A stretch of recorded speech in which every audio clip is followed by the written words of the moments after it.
Iterator.zip makes it easier to iterate over multiple things at once. It landed in Firefox 1.4.8. There's no sign of it yet in Chrome or Safari, but it's stage 3 in the TC39 process, so hopefully we'll see support elsewhere soon. In the meantime, there are great polyfills out there.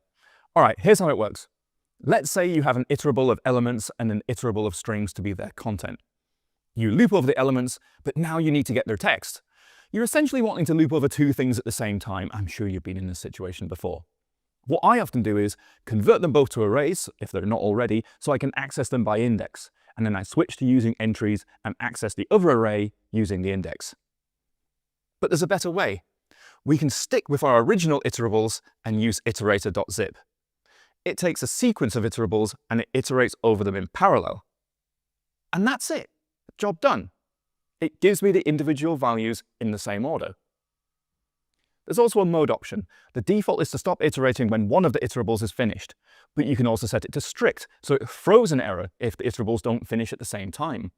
Or you can set it to longest, so it keeps going until the longest iterable is finished. You can provide padding values to be used in place of missing values from the shorter iterables. There's also a sister method, zip keyed.